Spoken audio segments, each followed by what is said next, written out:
Hey everyone, Anthony here.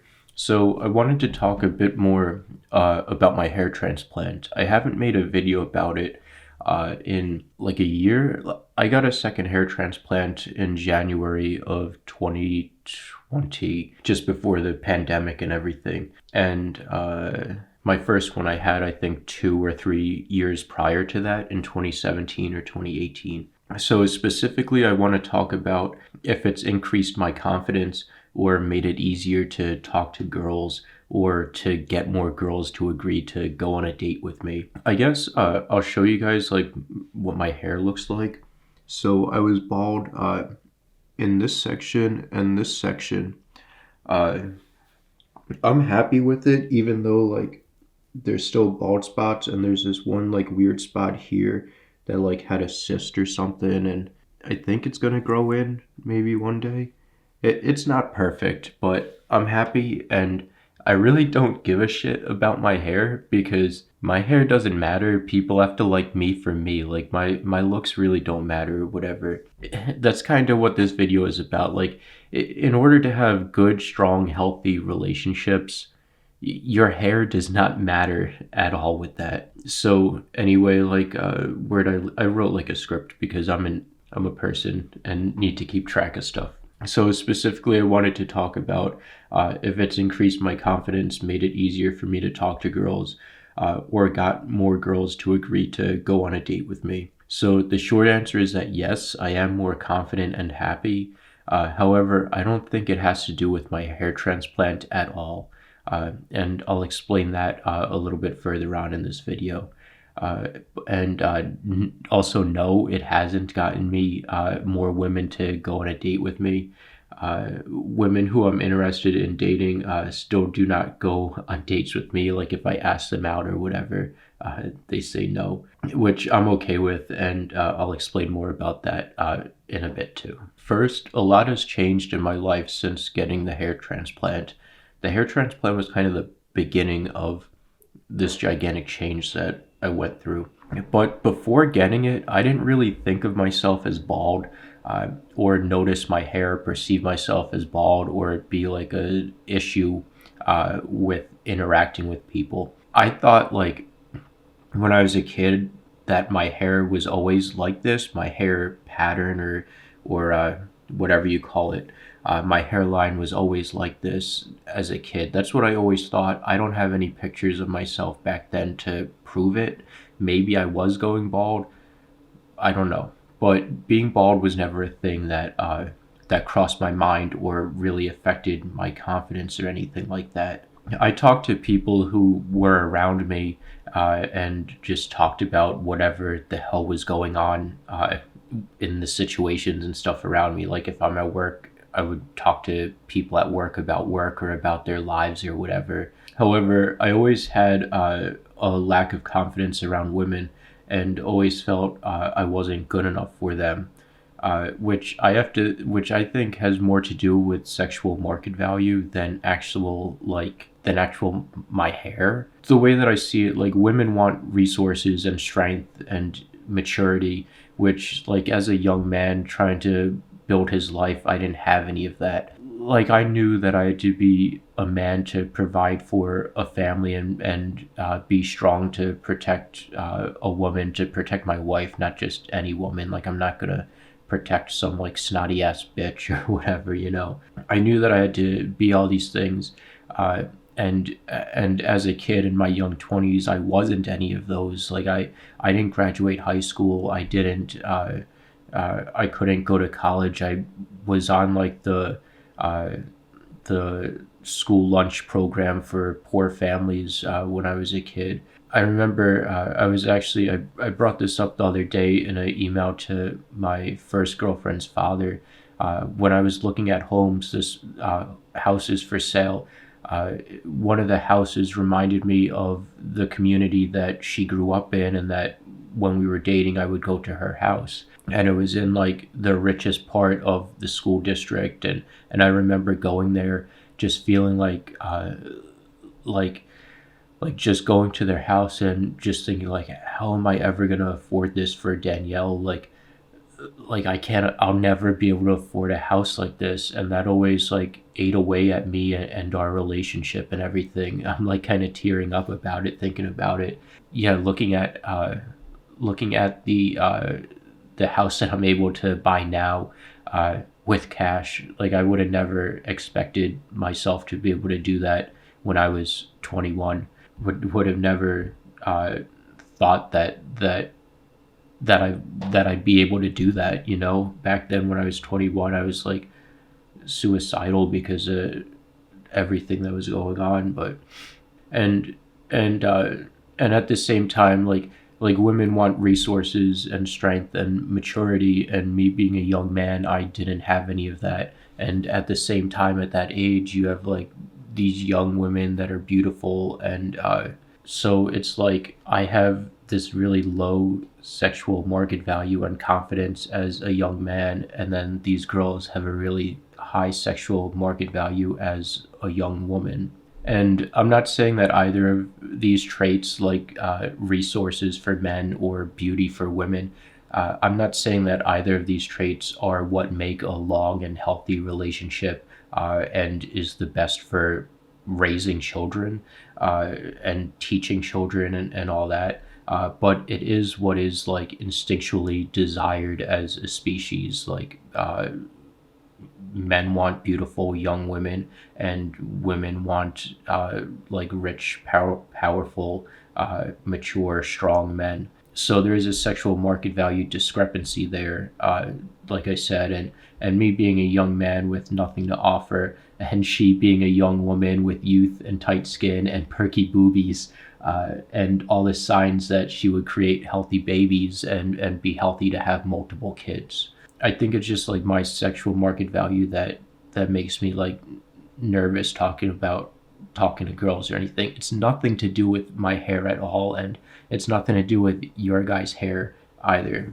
So getting a hair transplant doesn't change that. There's still girls like there's girls that I try talking to, and like I have no reason talking to them, like trying to chat up like a girl at a reception counter or whatever, like when I go tanning. I have no reason to like say like, hey, how are you doing, other than just to be friendly or whatever. But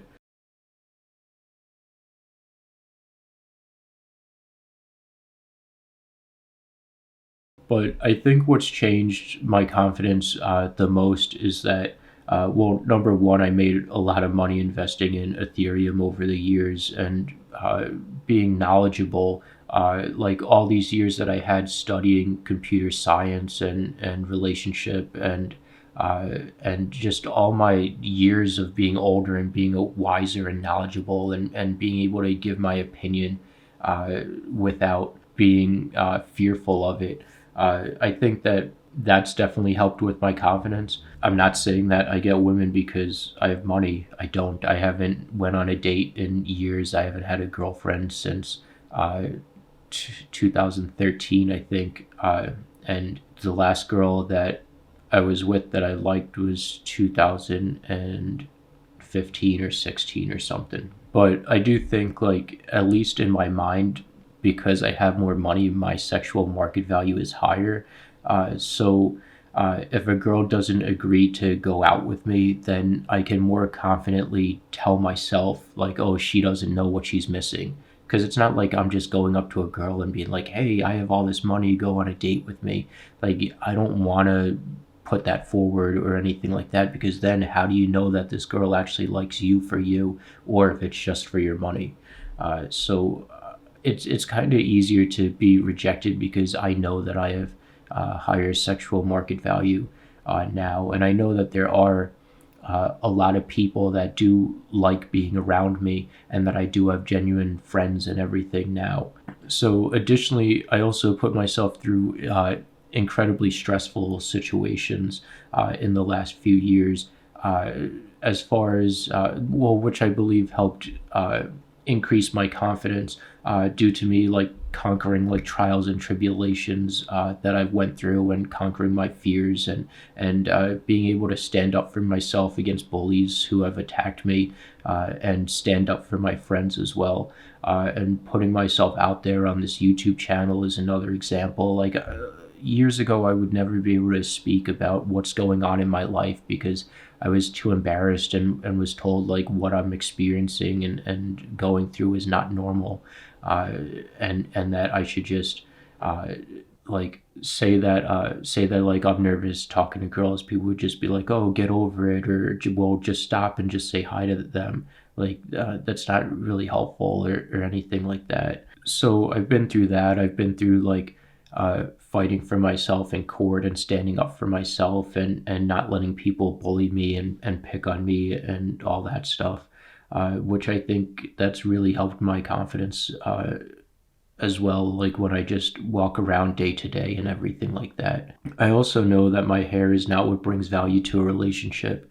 And healthy relationships are about like mutual exchanges of value and negotiation and integrity and honesty and virtue and looking out for each other and having a mutual relationship.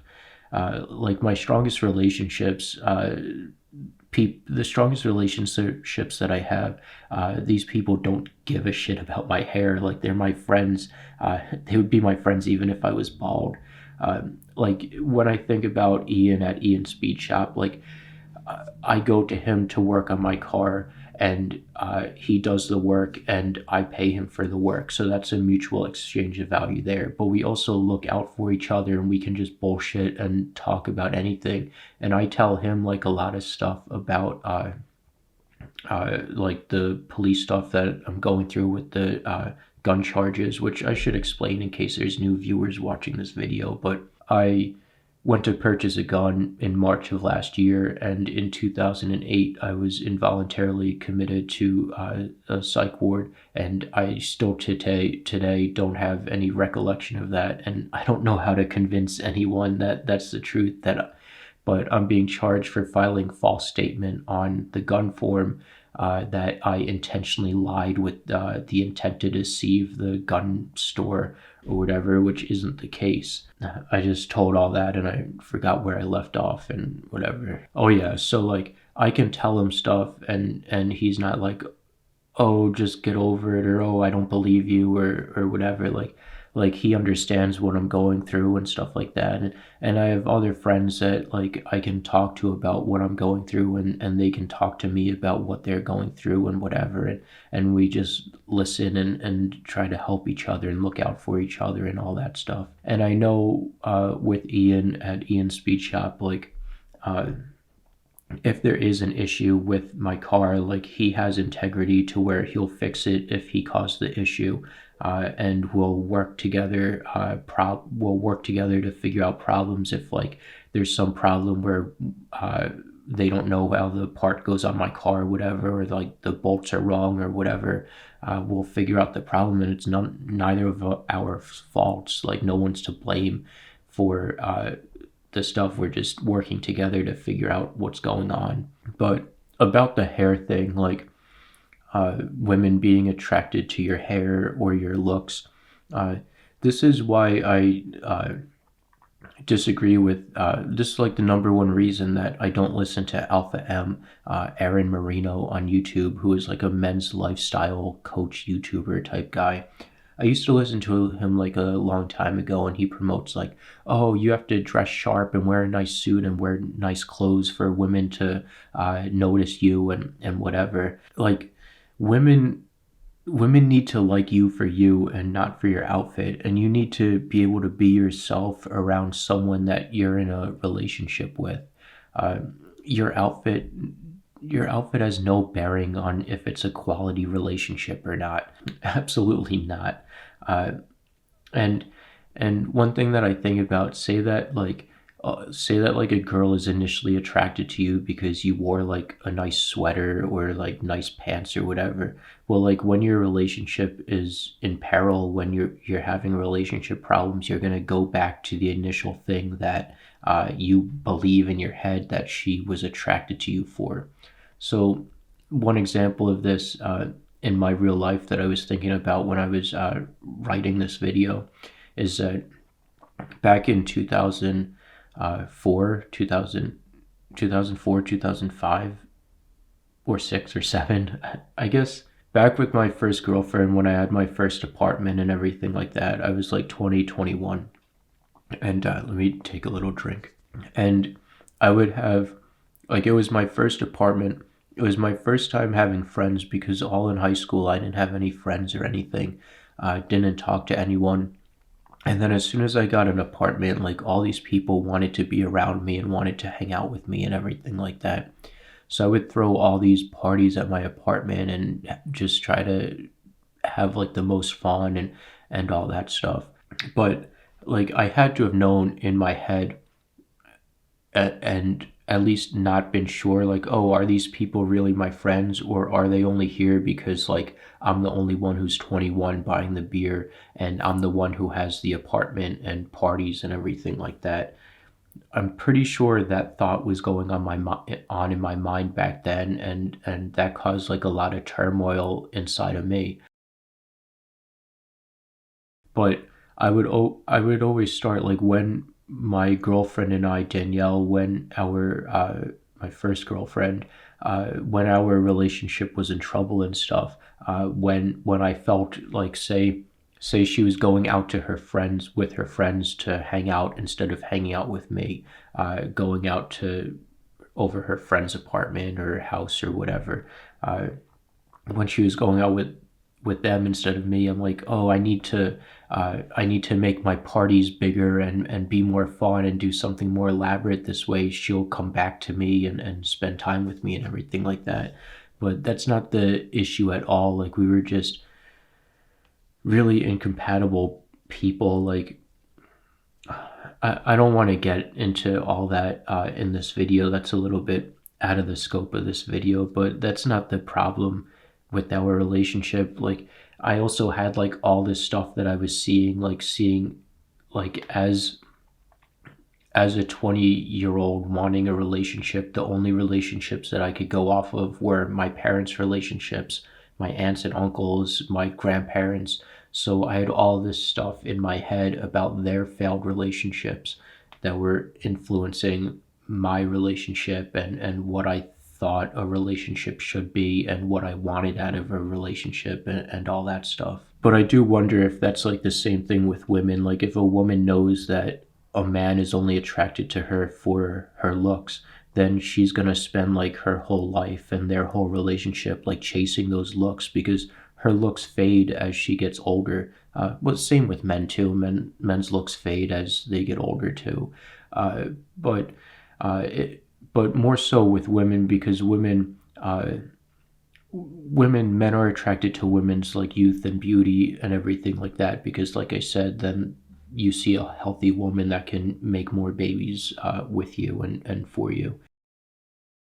So if a woman believes that, then she's going to be chasing all this stuff and get like Botox and lip implants or boob implants or rub all these creams on her face so that she looks young to keep her man attracted to her.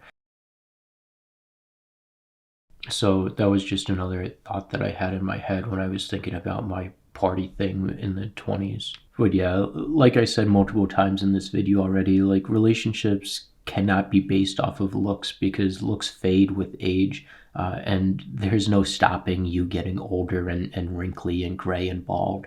If you want to have a long lasting relationship with uh, with someone that's gonna last your lifetime and you're gonna be able to live your lives together and be vulnerable around each other and be able to work through problems and build a family, a strong and healthy and stable family, you're gonna need to be able to have all these other qualities that are not looks at all. Like you need to be able to negotiate with each other and empathize with each other and figure out who's going to work and who's going to raise the children and uh, all this stuff. Like you need to be able to actually talk to each other. But I think that's probably one of the reasons that I haven't had a girlfriend. I'm not sure, but if I think that I'm like, oh, a older man that's finally like successful and has a higher sexual market value,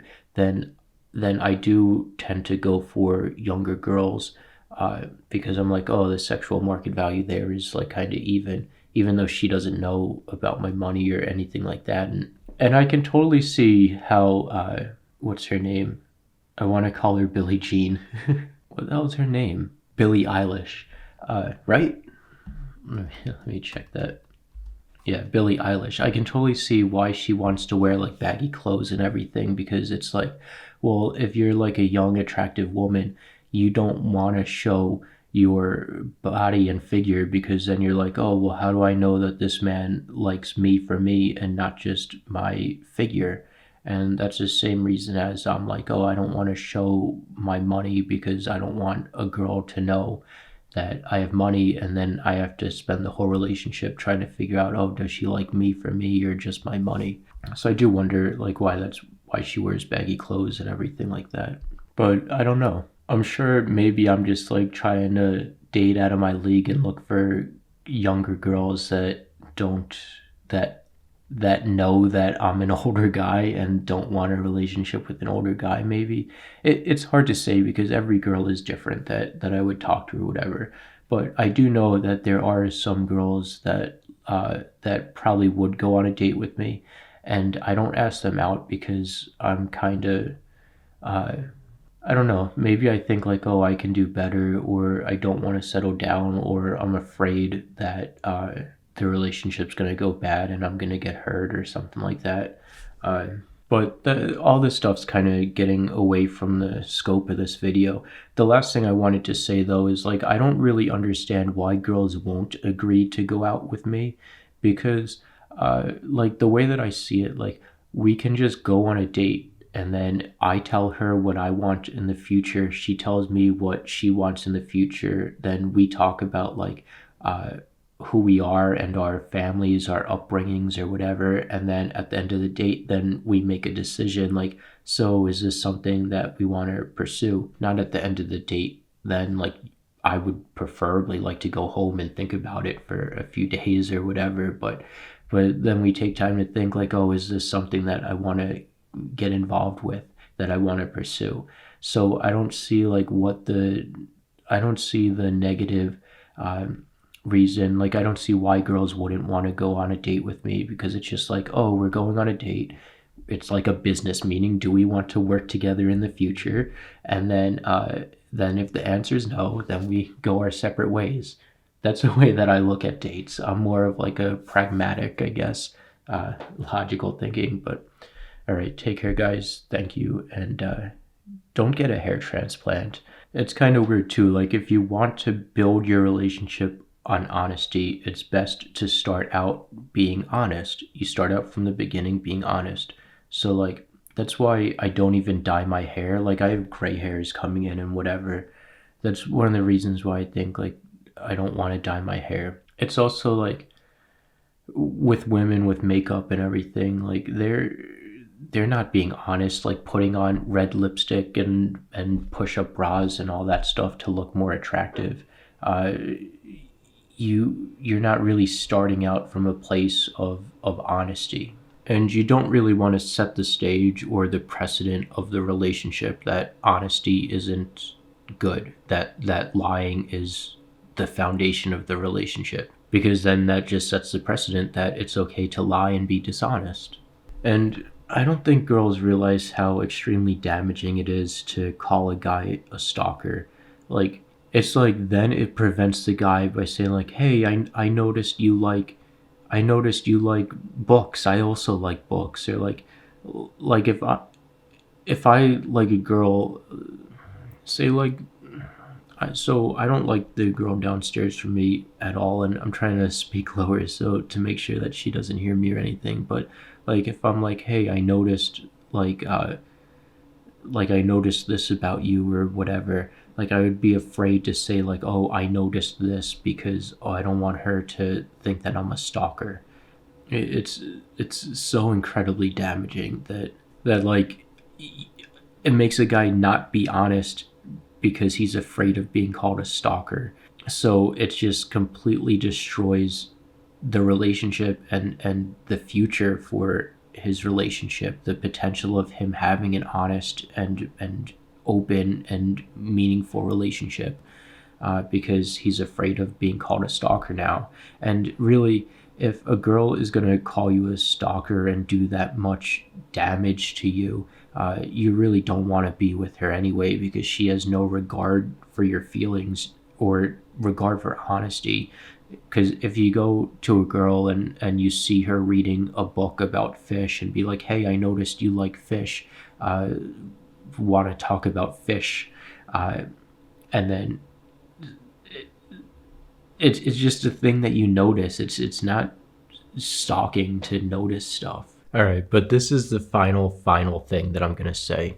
So I got like my influence from like seeing Stefan Molyneux and Steven Crowder and Donald Trump stand up to people and bullies and everything like that. But also seeing like Me Too movements and women standing up to, like, if women can stand up for women's rights, I can stand up for men's rights. And then being with Lala, the black girl, seeing her stand up for black rights. Like, if she can stand up for black people and whatever, I can stand up for white people, and I can stand up for men, and I can stand up for white men. So I can stand up and give my thoughts just as much as anyone else can, you know?